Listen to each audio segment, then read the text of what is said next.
So, this is my son Ethan, who I call the Destructicon.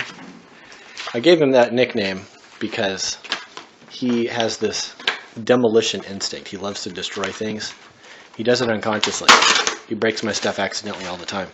So today I decided, this is the first time I've done this, to give him something positive to destroy.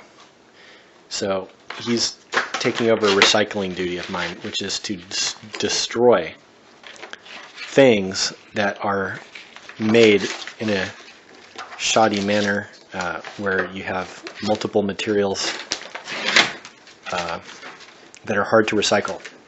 So this is a particularly pernicious piece of thing to recycle. We've been tearing apart this folder for quite some time.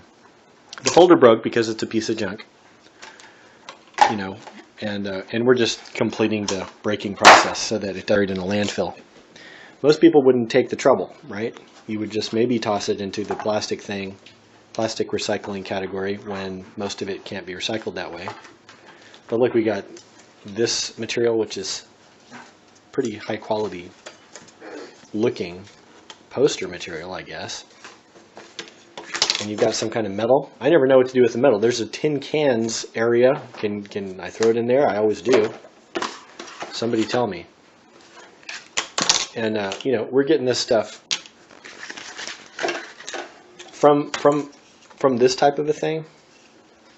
I was able to separate the materials all the way down to this little weird thing. I can't easily enough separate the plastic from the metal here. So that's our degree of waste out of this. This will go into the trash can, for lack of whatever else I would know how to do with this, right? So there's 3 of these, I guess. No, there's 2 of them. So of that folder, my son and I have managed to recycle everything but 2 things like this. Oh, and there's some more clear plastic that my son has found. So Ethan, I'm not surprised by this, but Ethan finds this extremely fun. Me actually telling him to destroy something rather than me telling him to stop destroying something. So, I don't know. He may have a brilliant career in some very destructive, but hopefully beneficial vocation. We'll find out.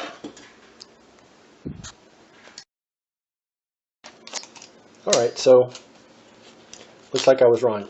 The Destructicon was able to actually, and it didn't take him too long either, he was actually able to get this little doodad separated from the plastic by just crushing it until the brittle plastic burst into a billion pieces that'll be on my bamboo floor, but that's easily swept up.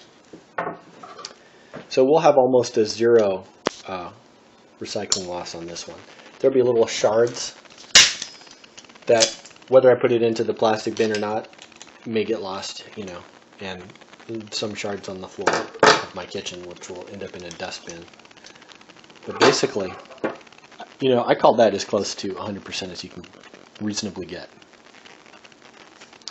And it is fun, kind of, you know. It's a big waste of time. I wish that all companies would be required to jump through all kinds of hoops before they, you know, mix materials unnecessarily.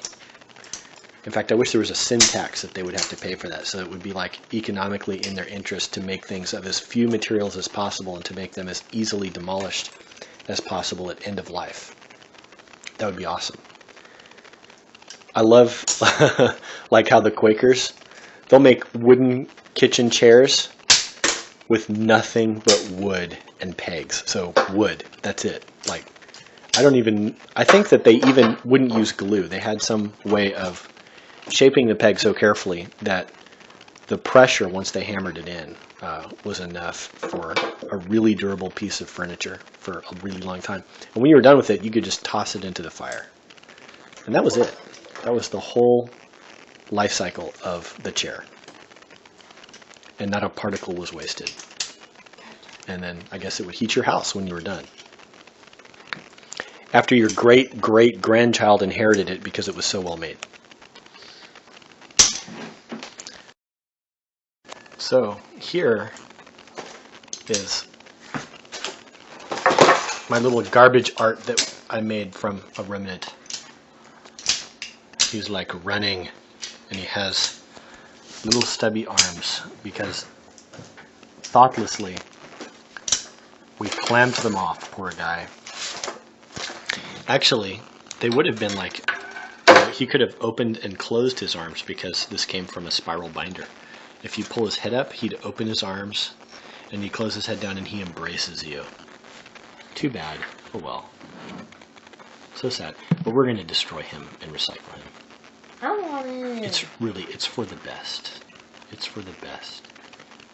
You know, the good of the many outweigh the needs of the few. You should be grateful. We thank you.